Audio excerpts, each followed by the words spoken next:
Good morning dear friends, मैं Rahul sir आप सभी का स्वागत करता हूं। चलिए आज के क्लास में हम लोग सक्षमता परीक्षा 5 के साथ साथ BPSC TRE 4, Bihar SSC, SSC GD, DElEd entrance, BEd entrance जैसे परीक्षाओं के लिए करेंट अफेयर्स के कुछ महत्वपूर्ण प्रश्न देखेंगे। और अन्य क्लासेस यदि आप सीटेट के लिए जुड़ना चाहते हैं तो शाम 7 बजे लाइव क्लास, सक्षमता के लिए लाइव क्लास में जुड़ना चाहते हैं तो शाम को 4 बजे और रात को 9 बजे क्लास 10th का बैच है। तो चलिए हम लोग शुरू किया जाए। महत्वपूर्ण करेंट अफेयर्स जो कि आपके एग्ज़ाम में यहाँ से 3 से 4 प्रश्न देखने को मिल सकता है। पहला प्रश्न है, रोम में खाद्य और कृषि संगठन द्वारा किस भारतीय नेता को प्रतिष्ठित एग्रीकोला मेडल 2026 से सम्मानित किया गया? ऑप्शन है एस जयशंकर, ये तो विदेश मंत्री हैं, नरेंद्र मोदी जो कि प्रधानमंत्री हैं, द्रौपदी मुर्मू जो राष्ट्रपति हैं हमारे देश की, अमित शाह जो गृह मंत्री हैं। तो इसका सही और सटीक उत्तर हो जाएगा नरेंद्र मोदी को रोम में खाद्य और कृषि संगठन के द्वारा एग्रीकोला मेडल 2026 प्रदान किया गया है। भारत के किस शहर को औपचारिक रूप से 2030 में राष्ट्रमंडल खेलों की मेज़बानी का अधिकार मिला है? जितने भी हमारे फिजिकल वाले साथी हैं, फिजिकल एजुकेशन वाले, देखिए उनमें ये प्रश्न 100% लड़ने वाला है। तो इसका मेज़बानी करने को मिला है अहमदाबाद को। राष्ट्रमंडल खेल की शुरुआत 1951 में हुई थी। चलिए अगला प्रश्न देखते हैं।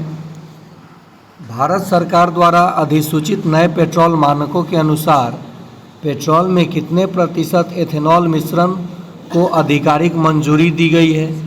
तो ये 25% एथेनॉल मिश्रण को मंजूरी दी गई है। अभी आप देख रहे हैं फिलहाल में कि भारत में ऊर्जा संकट का भी समय चल रहा है, तो ऊर्जा को बचाइए और ऊर्जा संरक्षण कीजिए, नहीं तो आने वाले जो हमारी पीढ़ी है वो ऊर्जा विहीन हो जाएंगी। हाल ही में किसे आगामी 4 वर्षों के लिए राष्ट्रमंडल शतरंज संघ का अध्यक्ष फिर से चुना गया है? तो इन्हें दोबारा चुना गया है भरत सिंह चौहान को। किन्हें? भरत सिंह चौहान को। कक्षा 10वीं के छात्रों को बोर्ड परीक्षा की तैयारी और पोषण सहायता के लिए किस राज्य सरकार ने प्रेरणा योजना शुरू की है? तो ये प्रेरणा योजना शुरू करने वाला राज्य है उड़ीसा, पश्चिम बंगाल, बिहार या असम। तो इसका सही जवाब हो जाएगा असम। इसका सही जवाब हो जाएगा असम। बिना ग्राउंड टावर के सीधे सामान्य 4G स्मार्टफोन को सैटेलाइट से जोड़ने वाली स्टारलिंक की डायरेक्ट टू सेल सेवा शुरू करने वाला पहला यूरोपीय देश कौन बना है? तो इसका सही जवाब हो जाएगा ऑप्शन है जर्मनी, पोलैंड, फ्रांस या यूक्रेन। तो इसका सही जवाब हो जाएगा यूक्रेन। नेक्स्ट है, राज्यसभा अध्यक्ष सीपी राधाकृष्णन। देखिए राज्यसभा के अध्यक्ष उपराष्ट्रपति होते हैं, उपराष्ट्रपति होते हैं। तो इसके अध्यक्ष राज्यसभा अध्यक्ष सीपी राधाकृष्णन द्वारा संसद की विज्ञान एवं पर्यावरण समिति का नया अध्यक्ष किसे नियुक्त किया गया है? तो ये मेधा कुलकर्णी को नियुक्त किया गया है। साथ ही साथ यदि आप चाहते हैं सक्षमता परीक्षा 5 में 100% सफल होना, तो आप महज 249 पे करके ग्रुप में जुड़ सकते हैं। इस नंबर पे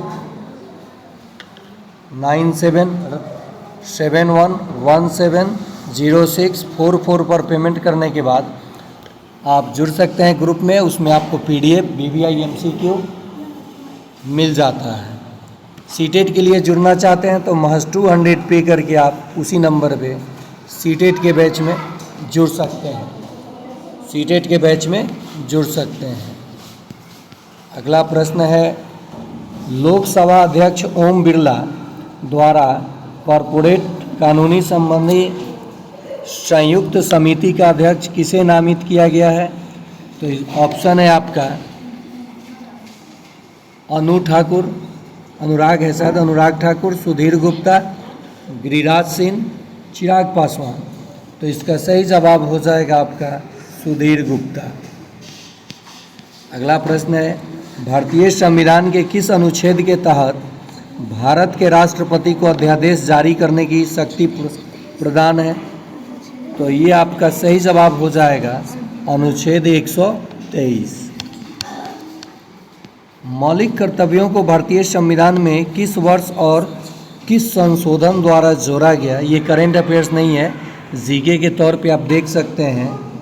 42वां संविधान संशोधन 1976 में, और 42वां संविधान संशोधन को ही मिनी संविधान के नाम से जाना जाता है। भारत के वर्तमान मुख्य चुनाव आयुक्त कौन है? तो ये राजीव कुमार है। विश्व स्वास्थ्य संगठन का मुख्यालय कहाँ है?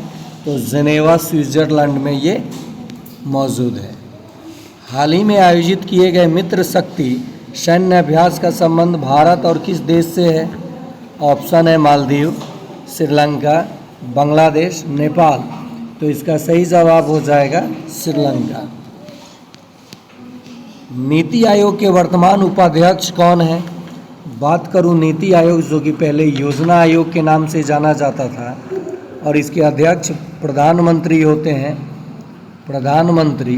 तो आप सभी बताएंगे वर्तमान में नीति आयोग के अध्यक्ष कौन है, और कहा है वर्तमान में उपाध्यक्ष कौन है, यहाँ पूछा गया है। तो इसका सही जवाब हो जाएगा ऑप्शन डी, सुमन बेरी। वर्ष 2024 में होने वाले ग्रीष्मकालीन ओलंपिक खेलों में भारत ने कुल कितने पदक जीते? तो भारत ने कुल 6 पदक जीते। प्रसिद्ध काजीरंगा राष्ट्रीय उद्यान भारत के किस राज्य में स्थित है और यह किसके लिए प्रसिद्ध है? तो ये असम में स्थित है और एक सींग वाले गेंडे के लिए प्रसिद्ध है। भारत में जीएसटी किस वर्ष और किस तिथि से पूर्ण रूप से लागू हुआ? 1 जुलाई 2017 से, 1 जुलाई 2017 से। भारतीय रिजर्व बैंक के वर्तमान गवर्नर कौन है जिन्होंने वित्तीय स्थिरता बनाए रखने में महत्वपूर्ण भूमिका निभाई है? तो ये हैं शक्तिकांत दास। इसरो द्वारा चंद्रमा पर भेजा गया चंद्रयान 3 मिशन किस स्थान पर उतरा था? उस बिंदु को आधिकारिक तौर पर क्या नाम दिया गया है? तो ये शिव शक्ति पॉइंट नाम दिया गया है। भारतीय संविधान का कौन सा अनुच्छेद समान नागरिक संहिता को लागू करने का निर्देश राज्य को देता है? तो इसका सही जवाब हो जाएगा अनुच्छेद 44। यदि आप वीडियो देखे हैं तो लाइक कीजिए, अपने दोस्तों के बीच शेयर कीजिए, और चैनल को अभी तक सब्सक्राइब नहीं किए हैं तो सब्सक्राइब करके बेल आइकन प्रेस कर लीजिए। और जुड़ना चाहते हैं तो मैंने इन्फॉर्मेशन दे दिया है, आप उस नंबर पे पेमेंट करके जुड़ सकते हैं। धन्यवाद।